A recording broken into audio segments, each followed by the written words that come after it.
हमारे साथ इस वक्त जुड़ चुके हैं बृजमोहन अग्रवाल जी, जो कि पूर्व मंत्री छत्तीसगढ़ में रह चुके हैं। रमन सिंह सरकार में लगातार रहे, 15 साल तक मंत्री रहे हैं और रायपुर के दबंग नेता की छवि के तौर पर जाने जाते हैं। इस वक्त आपको स्क्रीन पर नजर आ रहे हैं। बृजमोहन जी, मिठाई खा रहे हैं क्या आप?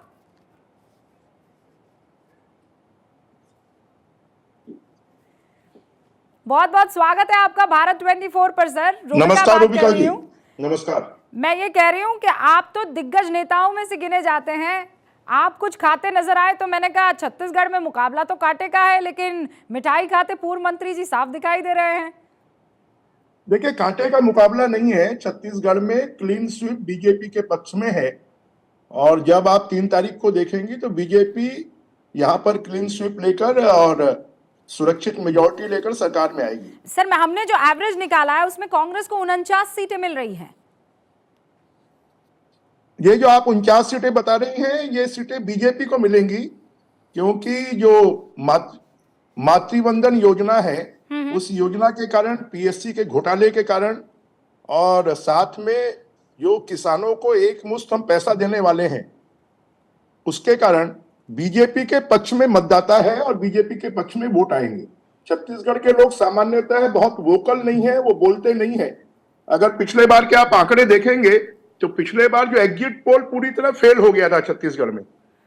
आप ये कह रहे हैं कि टाइम्स नाउ ने 40 सीट बताई थी, एक्सिस ने 26 सीट बताई थी, सी वोटर ने 39 बताई थी, हाँ। न्यूज नेशन ने 40 बताई थी, जन की बात ने 44 बताई थी, इंडिया टीवी ने 46 बताई थी, न्यूज एक्सिस ने 43 बताई थी, चाणक्य ने 36 बताई थी, पोल्स ने 40 बताई थी और बीजेपी को मिली 15 सीट।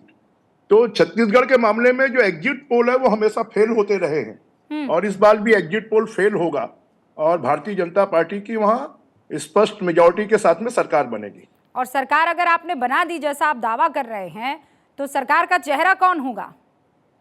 सरकार का चेहरा जो केंद्रीय नेतृत्व तय करेगा वो चेहरा होगा। क्या मैं आने वाले दिनों में मुख्यमंत्री के रूप में बृजमोहन सिंह जी से बात कर रही हूँ? मेरे बारे में निर्णय मैं नहीं करता, मेरे बारे में निर्णय भारतीय जनता पार्टी का शीर्ष नेतृत्व करता है, विधायक दल करेगा। वो जो निर्णय करेगा उसको हम स्वीकार करेंगे। लेकिन आपको क्यों लगता है कि जितने कॉन्फिडेंट यहाँ पर बघेल साहब नजर आ रहे हैं कि वो जीतेंगे और इस बार बहुत अच्छी जीत वो लेकर आने वाले हैं, क्योंकि उनका मुकाबला यहाँ कांग्रेस वर्सेस बीजेपी नहीं, बघेल वर्सेस बीजेपी था, ये फेल होगा? आपको ऐसा क्यों लग रहा है? ये फेल इसलिए होगा कि कांग्रेस सरकार अगर भूपेश वर्सेस बीजेपी है तो फिर तो बीजेपी को क्लीन स्वीप है। हम तो ये मानते हैं कि कांग्रेस से लड़ाई है। भूपेश बघेल जी का चेहरा दागदार हो चुका है। उनके ऊपर में भ्रष्टाचार के इतने आरोप लगे हैं, चाहे वो शराब घोटाला हो, कोयला घोटाला हो, महादेव ऐप घोटाला हो, रेत के घोटाले हो, जमीन के घोटाले हो, डीएमएफ के घोटाले हो। तो ये सरकार इतनी दागदार हो चुकी है, जनता को लग रहा है कि छत्तीसगढ़ का पैसा भूपेश बघेल जी अपने आकाओं को पहुंचा रहे हैं, छत्तीसगढ़ की सेवा में पैसा नहीं लगा रहे हैं और डेवलपमेंट तो पिछले 5 सालों में जीरो है। और इसलिए हमें इस बात का विश्वास है कि बीजेपी बहुमत के साथ में आएगी और भूपेश बघेल को जनता सबक सिखाएगी। आप यहाँ कॉन्फिडेंटली ये बात कह रहे हैं। कांग्रेस ये कह रही है कि 1990 से आप जिस सीट पर सर विधायक हैं, रायपुर दक्षिण, वहां वो सीट भी फंसी हुई है आपकी। वो तो सीधा आप पर ये फंसी हुई नहीं है। पिछले चुनाव से ज्यादा वोटों से वो सीट हम जीत कर आएंगे, कांग्रेस के कहने से नहीं। आप एग्जिट पोल में निकाल कर देख लीजिए, कंफर्टेबल वोटों से हम जीत कर आ रहे हैं।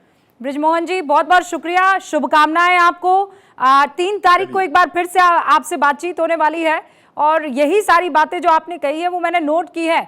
यही सारी बातें मैं उस दिन आपसे पूछूंगी भी और हो सकता है आप सही साबित हो सकता है आपकी बात जो आज आप कह रहे हैं वो उस दिन गलत हो, लेकिन वो दिन हम जनता और आंकड़ों पर छोड़ते हैं। बृजमोहन जी, बहुत बहुत शुक्रिया हमसे बातचीत करने के लिए। रूबिका जी, धन्यवाद बहुत।